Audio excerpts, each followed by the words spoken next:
here we go. It's tomorrow, October 19th, is International Independent Video Store Day.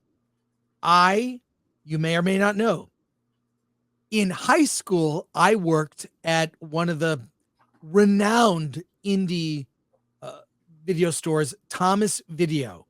It was originally Thomas Film Classics. They sold Super 8 movies, and I was a customer. I'd been going there since I was 9. Then I lied about my age because this true story. They carried adult films, so they only could hire someone over 18. I was 16 years old, and I lied about my age and got a job at Thomas Video. Shout out to Gary Reichel and Jim Olensky, who hired me and, for the most part, tolerated me. But Thomas Video went out of business years ago, and famously, they got rid of all their inventory. They sold it all. And Quentin Tarantino flew out to Michigan, Royal Oak, Michigan, to buy some of the rare videos at Thomas Video. I met one of my dear friends, Paul Zimmerman, there. It was so great. So many people. And I'm sad that Thomas Video is gone. But Scarecrow Video continues to exist. And they are very much advocates of this. You can donate and help them, and we'll put the link in the description. So Scarecrow Video is also, they have a blog.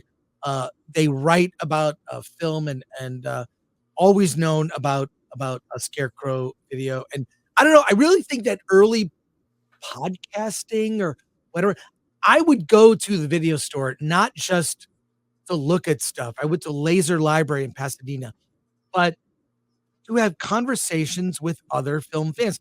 I miss the idea of going to a store, looking at like, well, they've got, 20 copies of whatever, Ghostbusters, but you look lower on the shelf, you got Trauma, you've got Pink Flamingos, John Waters movies, and Thomas Video, where I worked, proudly carried adult films, unrated movies, and all kinds of indie films. It really was my education in film.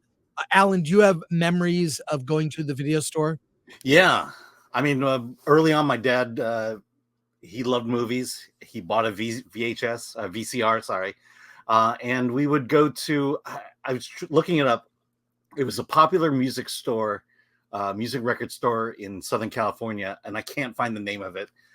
It's not one of the obvious ones, but I would say that my film library comes, especially as a kid, comes directly from my dad, because every Friday night he was there renting at least 2 movies to watch over the weekend.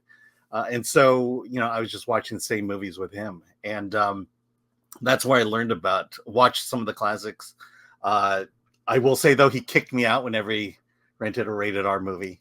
So but I will say that my entire life, up until probably the early 2000s, every Friday night I was at Blockbuster or some other video store renting movies.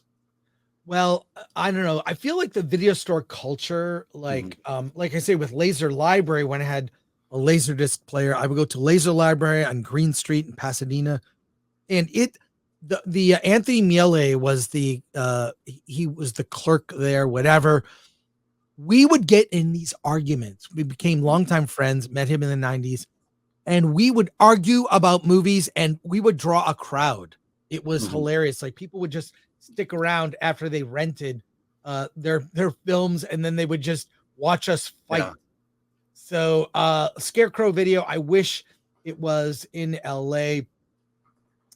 It's not, but support them.